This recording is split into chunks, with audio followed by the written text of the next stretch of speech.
In Season 1 of Game of Thrones, Daenerys Targaryen gets pregnant with Khal Drogo's child.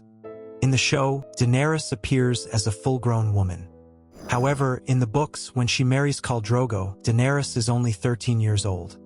During the birth of her child, the conquest of Qarth and Meereen, and her romance with Dario Naharis, Daenerys is still a child, whilst in the show she is way more mature. Daenerys is Valyrian, so she has blonde hair and violet eyes. In the show, however, the creators decided to give Targaryen characters blue eyes. At the end of the first book, Daenerys lights the fire to burn Drogo's corpse and steps into the flames. In the show, only her clothes burn, but in the books, Daenerys loses not only her clothes but also her hair. This is more realistic, of course, but leaves Daenerys bald. As a result, she has short hair throughout the events of all the books, starting with A Clash of Kings. Also, in Book 2, the Dothraki give her a lion pelt, which she wears in the Dothraki Sea and in Qarth as a symbol of power. So, in the books, Daenerys is actually a girl who ages from 13 to around 16 during the events of the first 5 books. She has short hair and a more idealized, almost flawless appearance. In Game of Thrones, the three-eyed raven appears as an ancient mystical figure merged with a tree. However, in the show he is more like an NPC. He just teaches Bran, then teaches Bran, then teaches Bran some more, then dies. But in the books he has his secret goals and motivations as well. Not to mention that he is actually a 100-years-old Targaryen. Brynden Rivers, known as Lord Bloodraven, was a notorious figure in Westeros. Born as the bastard son of King Aegon IV Targaryen and Lady Melissa Blackwood, Brynden was one of the great bastards, legitimized along with his siblings. He was an albino with milk-white skin, long white hair, and his eyes were strikingly red. Brynden also had a red wine-stained birthmark in the shape of a crow on his face, and this feature earned him the name Bloodraven. Bloodraven was thin and gaunt, but he was a feared and cunning figure. Three-eyed Raven served as a hand of the king for some time. During the first Blackfire Rebellion, Brynden lost an eye, but this didn't affect his image. Bloodraven's reputation as a spymaster and sorcerer grew, with rumors of him ruling the kingdom through 1,000 eyes in one, because he had 1,000 eyes of his spies and one of his own. Brynden was eventually sent to the Wall. His skills helped him to earn him a title of Lord Commander, but in 252 AC, he vanished while ranging beyond the Wall and eventually became a three-eyed crow. Bloodraven is one of the most enigmatic and interesting characters in the books. Now he is the last Green Seer, and there is a theory that he teaches Bran Stark only to steal his body and continue to live on. And this may actually be true, considering his ruthlessness and experience in power games.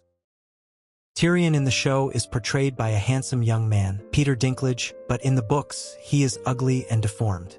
Tyrion has mismatched eyes, one green and one black. This feature has led to rumors that the dwarf possesses an evil eye.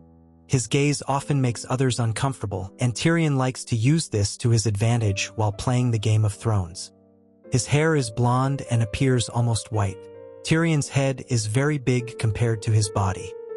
Despite him being a dwarf, his head is even bigger than other people's.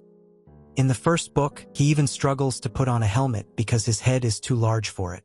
Tyrion's big head has a jutting forehead, making his face even uglier. Not a pleasant appearance so far, but it becomes even worse. During the Battle of the Blackwater, Tyrion is attacked by a Lannister soldier. This attack is meant to kill him and make it look like Tyrion died in the battle.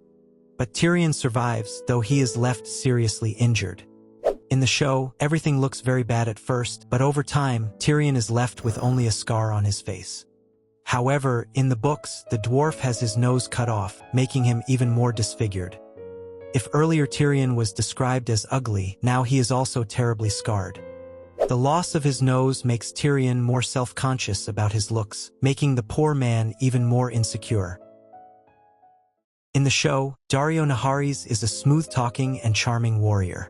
He quickly becomes one of Daenerys Targaryen's closest allies. He flirts with Daenerys and is known for his loyalty to her. Dario has dark hair and a beard, and he looks like a typical fighter. However, in the books, Dario looks very different. He has bright blue hair and a beard, which he shapes into 3 points tipped with gold. His clothes are flashy and full of bold patterns. He loves standing out and showing off his style. Dario is wild and hard to predict. He often causes tension among Daenerys' advisors because he acts without thinking and doesn't care about being careful. Dario is also much more violent in the books. He enjoys killing and boasts about it. He often suggests harsh ways to deal with Daenerys' enemies, like wiping out entire families. Even though he is dangerous, Dario is loyal to Daenerys, but it's hard to tell if he follows her out of love or for the thrill of power and war. His unpredictable actions make him both a useful and risky ally. In the show, Euron Greyjoy acts like a drunken fool. You may disagree with me, but I think this is one of the easiest characters to forget. Euron doesn't make a great character, in my opinion. How good it is that we have a book version. Euron Greyjoy is one of the most dangerous and cruel characters in the books. He has long black hair streaked with white, and his lips are often stained blue from drinking a strange substance called Shade of the Evening. His eye patch covers one of his eyes, while the other shines with a cold blue light. Euron believes that he is destined to be a god and uses dark magic to try and make that a reality. He claims to have traveled to distant lands and learned forbidden knowledge, including summoning the Kraken. His ship is called the Silence because Euron has the tongues of all of the crew members cut off. However, Euron's other atrocities are even more terrifying. He takes pleasure in torture, death, and destruction. One of his most brutal acts is the capture of the Shield Islands, where he orders his men to commit unspeakable acts on the inhabitants. In addition to his lust for power, he uses black magic and strange rituals, seeking to use ancient forces to gain more control. He even suggests to his brother that he might sacrifice his own family to achieve his goals. Book Euron is not just a wacko pirate like in the show. He is a man who believes he can ascend to godhood by any means necessary.